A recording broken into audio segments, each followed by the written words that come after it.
इस वक्त आज का दिन जो है वो बड़ी शिद्दत के साथ घूम रहा है।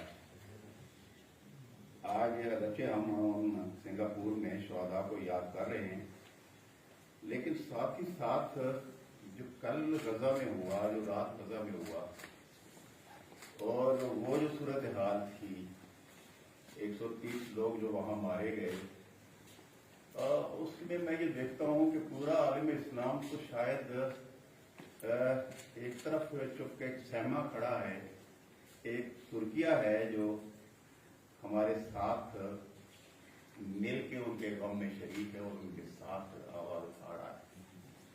कश्मीर का मसला हो या गजा में फलस्तीनियों का मसला, मैंने ये देखा है कि तुर्किया हमेशा आगे रहा है। मुझे याद है तुर्किया के साथ हमारा ताल्लुक कोई आज का नहीं है, ये हमारे खून में शामिल है। मुझे याद है जब हम छोटे थे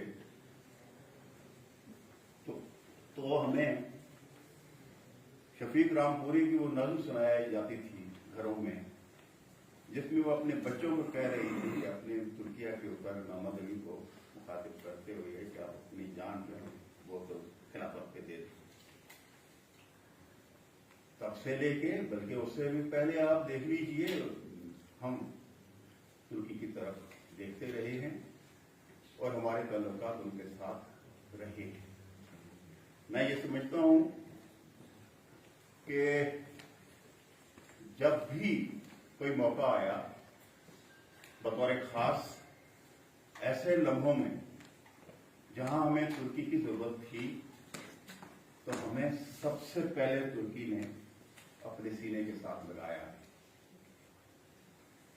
अब ये देख लीजिए, ये सिर्फ हमारे मुल्क की बात नहीं हो रही, मैं ये बात कर रहा हूं मुसलमानों की।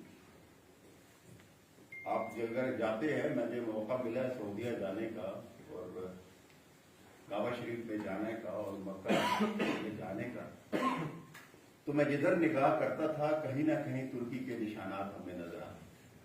गुंबद खिदरा की तरफ देखता था तो भी तुर्की के निशान नजर आते थे और ज़हन में वो दौर याद आता था कि जिस दौर में हम हर कहीं थे और नजर भी आते थे।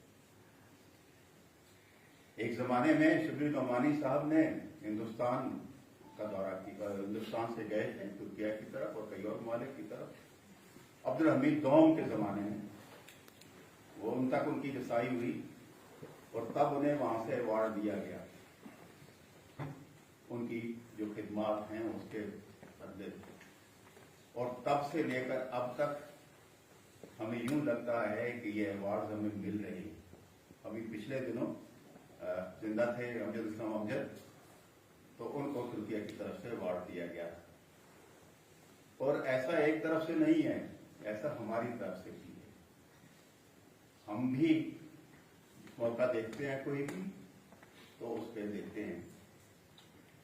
हलीम तौकर साहब यहाँ पे मौजूद हैं, इनकी खिदमात का एतराफ यहाँ किया गया। इन्होंने पाकिस्तान और तुर्की के दरमियान एक पुल की हैसियत इन्होंने इख्तियार की। इन्होंने वहां के लोगों को उर्दू के करीब किया और उर्दू में किताबें लेकर वहां की तारीख से हमें आगाह किया। मैं ये समझता हूं कि उनकी ये खिदमात थी जिसे मुझे पाकिस्तान ने भी तस्लीम किया और उनको इसका अवार्ड दिया गया। बिल्कुल ये सूरत हाल है जिसके अंदर हम ये समझते हैं कि ये दो मुस्लिम मालिक जो है वो दो बिरादर इस्लामी मुल्क भी हैं और ये हर मौके पे हमारे साथ रहे हैं। अभी उनके कौमी तराने की बात हुई, वो कौमी तराना मैंने पढ़ा और वो जो तर्जमा राम तौकर साहब ने किया है इसमें, वो मैंने पढ़ा। उनके आपकी उमंगों की तर्जुमान है, आपके जज्बों की तर्जुमान है। और मैं ये समझता हूँ कि ये ऐसा मौका है कि इस पे जितना भी फख्र किया जाए कम है। पाकिस्तान जिंदाबाद, तुर्किया जिंदाबाद। और